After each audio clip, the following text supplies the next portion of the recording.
Israel के Beersheba में हुए ईरान के हमले में कुल 13 लोगों की मौत हुई। यानी जो मिसाइल वहां पर गिरी वो काफी खतरनाक थी। इस मिसाइल का नाम गदर है।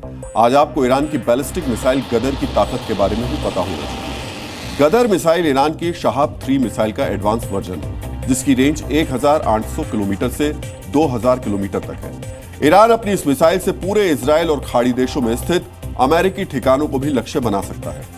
गदर मिसाइल 750 से 1000 किलोग्राम तक के विस्फोटक से हमला कर सकती है, इसलिए इसके धमाके से बेरशेबा में बड़ा नुकसान हुआ। ईरान की इस मिसाइल की रफ्तार मैक 8 है, यानी ये आवाज की रफ्तार से 8 गुना तेज चलती है। गदर मिसाइल परमाणु हमला करने में सक्षम है। इसका लॉन्च समय कम है और ये तेजी से अपनी स्थिति बदल सकती है। यही वजह है इजराइल का एयर डिफेंस इसको नष्ट नहीं कर पाया।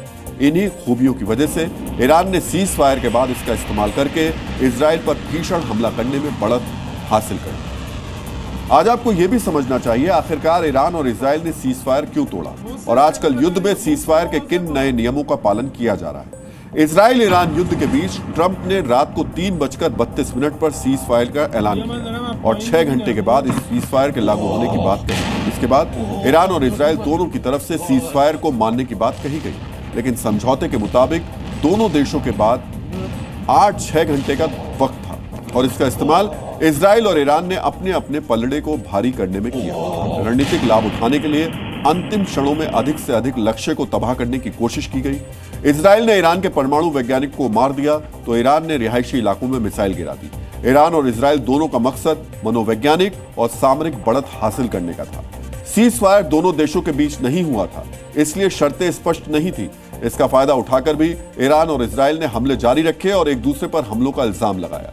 दोनों देशों ने अपने नागरिकों, सेना और मीडिया को आक्रामकता दिखाने की कोशिश की, जिससे संदेश जाए उनका देश झुका नहीं है, जिससे राष्ट्रीय भावना और सरकार के लिए समर्थन बढ़े।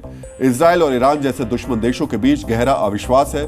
दोनों देशों को इस बात की आशंका भी रही होगी कि दूसरा पक्ष सीज फायर का उल्लंघन कर सकता है, इसलिए दोनों देश हमला करते रहे। लेकिन जब नुकसान ज्यादा हो गया तो सीज फायर लागू होने के बाद भी ईरान और इजराइल ने हमले जारी रखे, एक दूसरे का अधिक से अधिक नुकसान करने की कोशिश की ताकि खुद को अपनी जनता के सामने विजेता घोषित कर सके।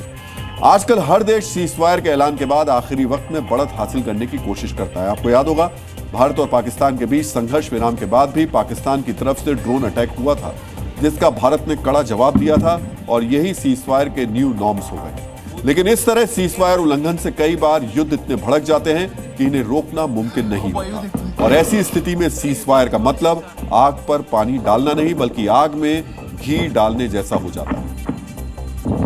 ईरान इजराइल युद्ध के शुरू होने के बाद ईरान के सर्वोच्च नेता अयातुल्ला अली खामनेई कह रहे थे कि वो झुकेंगे नहीं, और अब सीज फायर के बाद ईरान के हमले बता रहे हैं कि खामनेई ने मन बना लिया है कि वो रुकेंगे भी नहीं।